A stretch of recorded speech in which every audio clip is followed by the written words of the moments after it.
बोलो जयकारा बोल मेरे श्री गुरु महाराज की जय। श्री सतगुरुदेव भगवान की जय। गुरुमुखो, आज आपसे एक ऐसा वाक्य साझा करने जा रहा हूँ जो संगतों ने देखा है। गुरुमुखो, इस चैनल के माध्यम से आपसे केवल वही बातें साझा की जाती हैं जो कि सत्संगियों की सच्ची आप बीती होती है, जो उनके साथ हुआ होता है, जो उनके अनुभव होते हैं, वही आपसे साझा किए जाते हैं। और उन्हें साझा करने का केवल एक ही मकसद है, ताकि उससे हम भी कुछ सीख सकें, हमें भी पता चल सके कि रूहानियत क्या है और हम भी इस मार्ग पर आगे बढ़ सकें। तो गुरुमुखो, एक ऐसा ही वाक्य है जो आपसे साझा करता हूँ। हाल ही में हमारे गांव में एक सत्संगी माई की मृत्यु हुई। उनकी उम्र करीब 110 साल रही होगी। गुरुमुखो, उन्हें बहुत पहले का नाम मिला हुआ था और माई बहुत ही कमाई वाली थी, खुले दिल की थी, खुली बातें करती थी, किसी बात का डर नहीं था और सभी लोग माई का बहुत ही मान आदर करते थे, क्योंकि वह बहुत कमाई वाली थी। सभी सत्संगी उनकी बात मानते थे, जो वे कहती थी उनके वचनों का पालन सभी करते थे और वह सेवा भी बहुत करती थी। सेवा में माई को जत्थेदार बनाया जाता था। गुरुमुखो, उनकी सेवा के प्रति इतनी लगन थी कि वह अपने घर से गुरु घर पैदल ही चले जाती थी। वह अपने घर से पैदल ही चली जाती थी। इतनी उनकी सेवा के प्रति लगन थी और सभी उनकी बात माना करते थे। कोई भी उनके हुक्म की उल्लंघना नहीं करता था, क्योंकि सबको पता था कि माई बहुत कमाई वाली है और उनके 2 बेटे थे और माई के दोनों बेटे की अपनी अपनी दुकानें थी।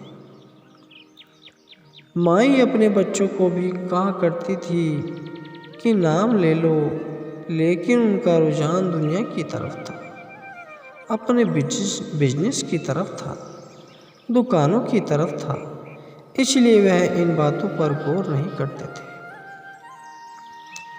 लेकिन उनके बड़े बेटे ने माई के जोर डालने पर नाम ले लिया, लेकिन छोटे बेटे ने नाम नहीं लिया था। गुरुमुखो, जब माई का अंतिम समय आया तो माई अपने बिस्तर पर लेटी हुई थी और सभी संगत उनके घर पर इकट्ठी हुई थी। सभी उस समय रो रहे थे, क्योंकि सबका माई के साथ बहुत प्रेम था, प्यार था। सभी माता से बहुत प्यार करते थे और वहाँ पर कुछ बच्चे भी थे जो माई की ऐसी हालत को देखकर रो रहे थे और कुछ ऐसे सत्संगी थे जो माई को देखकर रो रहे थे। तो माई ने उनको इशारा किया कि रोना नहीं है और माई ने अपने दोनों हाथों को ऐसे ऊपर कर लिया और कहा, रोना नहीं है। और ऐसा माई ने 2 बार कहा कि हंसो, मुझे कोई रोता हुआ दिखाई देना नहीं चाहिए। ऐसा उन्होंने इशारे से कहा। और गुरुमुखो, उनकी मृत्यु से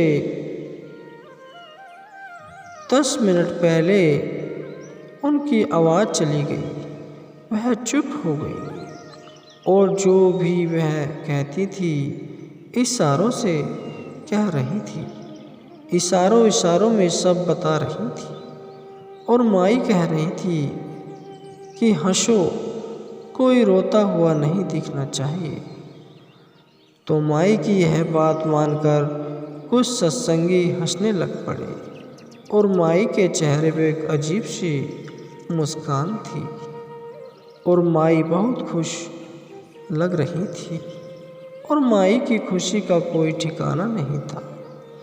वह बहुत खुश थी और संगत को भी खुश रहने के लिए बोल रही थी, उनको हंसने के लिए कह रही थी, क्योंकि गुरुमुखो ऐसी बात केवल वही कर सकता है जो पहुंचा हुआ। नहीं तो आप देख ही सकते हैं कि बिना गुरु के लोगों की कैसी मृत्यु हो जाती है कि उन्हें पता ही नहीं चलता कि हम आज सोए हैं, पता नहीं कल उठेंगे भी या नहीं। लेकिन जो सतगुरु के प्यारे हैं, जिन्हें नाम की बख्शिश हुई है, उन्हें पहले ही खबर हो जाती है कि इस समय मुझे जाना है, तो वे पहले ही तैयारी कर लेते हैं। तो माई को भी पहले ही मालूम पड़ गया था कि सतगुरु इस समय मुझे लेने आने वाले हैं। वह जो 10 मिनट थे उसमें माई सबको भजन सिमरन के लिए बोल रही थी और जो रो रहे थे उनको हंसने के लिए कह रही थी। और उस समय माई के कमरे में कुछ लोग आए हुए थे। माई ने अपने बड़े बेटे को इशारे से कहा कि जिन्हें नाम मिल चुका है, जिन्हें सतगुरु के नाम की बख्शिश हो गई है, केवल वही मेरे पास होना चाहिए। बाकी जो भी है उन सभी को बाहर निकाल दो।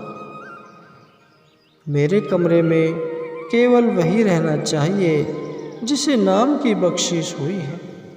बाकी कोई भी है, चाहे वह कोई भी हो, उसे बाहर निकाल दो। तो गुरुमुखो, उन्होंने ऐसा ही किया। जिन्हें नाम की बख्शिश थी केवल वही माई के पास खड़े थे। बाकी जो भी थे जिन्हें नाम की बख्शिश नहीं हुई थी, उन सभी को माई के कमरे में से बाहर निकाल दिया। और उसी समय माई का छोटा बेटा भी उनके पास आ गया। माई ने उसे इशारे से कहा कि तुझे नाम मिला है, तो उसने कहा नहीं। तो माई ने इशारा किया कि बाहर चले जाओ। गुरुमुखो, पहले तो यह बात किसी को समझ में नहीं आई कि माई ऐसा क्यों कह रही है। तो कुछ देर बाद कुछ सत्संगी अभ्यासियों ने यह मालूम हुआ कि जब किसी सत्संगी की मृत्यु होने वाली होती है तो उसे सतगुरु लेने आते हैं, और जब एक सत्संगी की मृत्यु होती है तब उसे सब दिखाई देने लग जाता है कि किस किस पर गुरु का हाथ है, क्योंकि उस समय माहौल ऐसा होता है, उनके आसपास उन्हें वही अच्छा लगता है जो गुरु से जुड़ा हुआ होता है, जो मालिक से जुड़ा हुआ होता है, जिसे नाम की बख्शिश हो, उन्हें वही अच्छा लगता है। इसलिए वे ऐसा कहते हैं। तो गुरुमुखो, जब सभी को माई के कमरे से बाहर निकाल दिया गया जिन्हें नाम मिला था, तो अंदर कुछ सत्संगी थे और उस समय माई ने अपने दोनों हाथ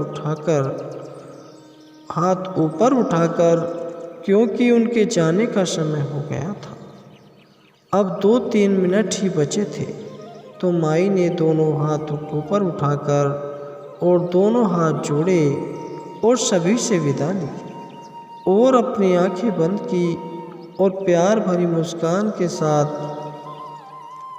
सभी से के सामने अपने प्राण त्याग दिए। गुरुमुखो, ऐसी मृत्यु केवल कमाई वाले सत्संगियों की होती है, जिन्होंने कमाई की होती है, जिन्होंने अपने जीवन में मालिक का हुक्म माना होता है, अपने सतगुरु के हुक्म में रहकर भजन बंदगी की होती है, उनकी मृत्यु ऐसे होती है। तो माई की ऐसी मृत्यु देखकर सभी हैरान थे, क्योंकि ऐसा दृश्य उन्होंने पहले कभी नहीं देखा था। और इससे बहुत सारी संगत प्रेरित हुई। बहुत सारी संगत को यह एहसास हुआ कि आखिर भजन बंदगी क्यों जरूरी है। आखिर सतगुरु किस लिए कहते हैं कि भजन बंदगी करो, क्योंकि अंतिम समय केवल भजन बंदगी का ही है जो हमारे साथ जाएगी, और कोई भी चीज़ हमारे साथ नहीं जाएगी। और अंतिम समय केवल हमारी भजन बंदगी ही देखी जाएगी। इसलिए सतगुरु भजन बंदगी पर इतना जोर देते हैं कि भाई जितना समय हो सके भजन बंदगी पर लगाओ। और गुरुमुखों, माई से संबंधित एक वाक्य और भी है। संगत बताती है कि वह जो माई थी वह एक दिन संगत के साथ सेवा कर रही थी। उनकी सेवा घास खोदने की लगी हुई थी, तो सभी संगत सेवा कर रही थी। साथ संगत जी, उस समय वहाँ पर किसी को सांप दिखाई दिया और सभी ने उसको देखा, क्योंकि वहाँ पर बहुत शोर मच गया था कि वहाँ पर सांप है। तो बहुत सारी संगत डर गई थी और सभी संगत के हाथ में दांतियाँ थी। संगत वह छोड़कर भागी, क्योंकि सभी को अपनी अपनी जान प्यारी होती है। लेकिन गुरुमुखों, वह माई अपनी सेवा में लगी रही। उन्हें किसी बात का कोई डर नहीं था। संगत कहती है कि ऐसे लग रहा था कि जैसे माई को कोई फर्क नहीं पड़ा कि उनके पास सांप है। वह अपनी सेवा में मग्न थी और सेवा कर रही थी। उन्होंने कोई फर्क नहीं पड़ा। गुरुमुखों, कुछ देर बाद सभी वापस अपनी जगह पर आ गए, अपना अपना काम करने लग गए। तो गुरुमुखों, इस वाक्य से माई से हमें यह सीखने को मिला कि अगर हम अपने मालिक से जुड़े हुए हैं, अगर हम भजन बंदगी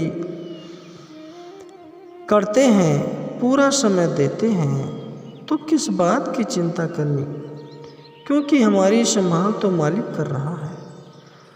तो हमें किस बात का डर है कि हमें ऐसी छोटी छोटी चीज़ों से डरना चाहिए।